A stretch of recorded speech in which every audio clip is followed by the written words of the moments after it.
साल 1999 में हुए कंधार विमान हाईजैक को 24 साल बीत चुके हैं। इतना लंबा समय गुजर जाने के बाद अब उस फ्लाइट के कैप्टन देवी शरण ने कई चौंकाने वाले खुलासे किए हैं। इससे कहानियों के इस वीडियो में हम आपको उन खुलासों के बारे में बताने जा रहे हैं जिसे सुनने के बाद आपके होश उड़ जाएंगे। देवी शरण बताते हैं कि उन्होंने गुप्त रूप से एक ऐसा प्लान बनाया था जिसकी जानकारी उनके को पायलट को भी नहीं थी। इस प्लान के जरिए वह पाकिस्तान के एयर ट्रैफिक कंट्रोल ATC विभाग को डराना चाहते थे ताकि उन्हें ATC से विमान लैंड करने की अनुमति मिल जाए। कैप्टन देवी शरण ने यह बातें हाल ही में 31 जुलाई से 5 अगस्त तक चले विमान सुरक्षा संस्कृति सप्ताह के दौरान कही। दरअसल हाईजैक होने वाली इंडियन एयरलाइंस की फ्लाइट IC-814 के बारे में जैसे ही पाकिस्तान को पता चला, वहाँ के ATC विभाग ने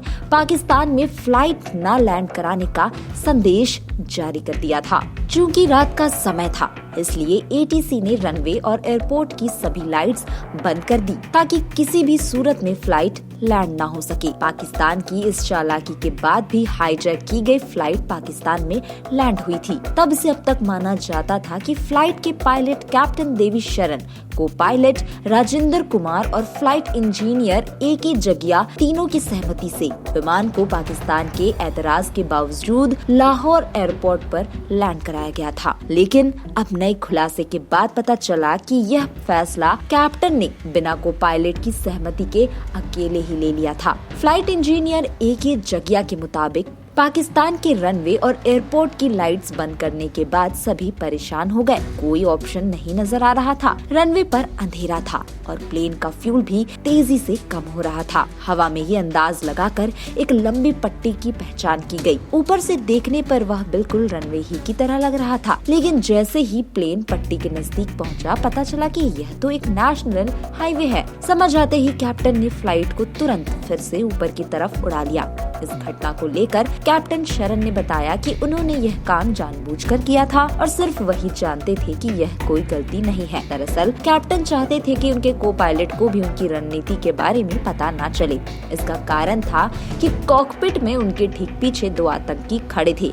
अगर वह अपने प्लान के बारे में कुछ भी को पायलट को बताते तो आतंकियों तक भी बात पहुंच सकती थी। कैप्टन शरण ने आगे कहा, लाहौर ATC के लैंडिंग से इनकार करने पर मैंने विमान को दुर्घटनाग्रस्त करने का एक नाटक रचा ताकि ATC पर दबाव डाला जा सके और वे लोग रनवे की लाइट्स ऑन कर दे, जिससे हम सुरक्षित लैंड कर पाए। इस नाटक को रचने के लिए मैंने क्रैश लैंडिंग जैसी परिस्थितियां बना दी। इस काम में मुझे ट्रांसपोंडर नामक उपकरण से मदद मिली। दरअसल इस उपकरण के जरिए ही ATC किसी प्लेन को ट्रैक कर पाता है। जब मैंने क्रैश लैंडिंग जैसी सिचुएशन बनाई तो ATC ने ट्रांसपोंडर की मदद से ढांप लिया। कैप्टन ने बताया, मुझे भरोसा था कि मेरा प्लान काम करेगा और ऐसा ही हुआ। ATC से तुरंत मुझे संदेश मिला कि लैंडिंग के लिए रनवे खोल दिया गया है। इसके बाद हमने वहां सुरक्षित लैंडिंग की। इस पूरे घटनाक्रम को अंजाम देने से पहले मैंने किसी को भी इसकी भनक तक नहीं लगने दी थी, न ही को पायलट को। 24 दिसंबर 1999 को शाम 4:30 बजे काठमांडू के त्रिभुवन इंटरनेशनल एयरपोर्ट से इंडियन एयरलाइंस की फ्लाइट संख्या IC-814 नई दिल्ली के लिए रवाना हुई।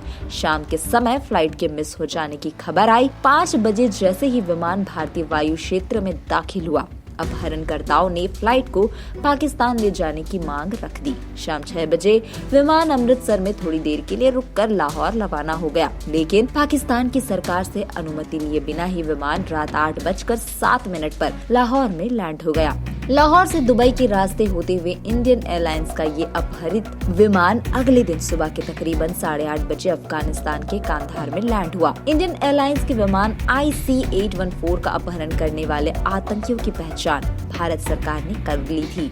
हैरानी की बात यह है कि सभी अपहरणकर्ता पाकिस्तानी थे, जिनकी पहचान इस तरह की थी: इब्राहिम अतहर, बवालपुर पाकिस्तान; शाहिद अख्तर सैयद, कराची पाकिस्तान; सनी अहमद काजी, कराची पाकिस्तान; मिस्त्री जहूर इब्राहिम, कराची पाकिस्तान; शकीर शुक्र पाकिस्तान। तो दोस्तों, आज की किस्से कहानी की इस वीडियो में इतना ही। वीडियो अगर पसंद आया हो तो इसे लाइक और शेयर करना ना भूलें।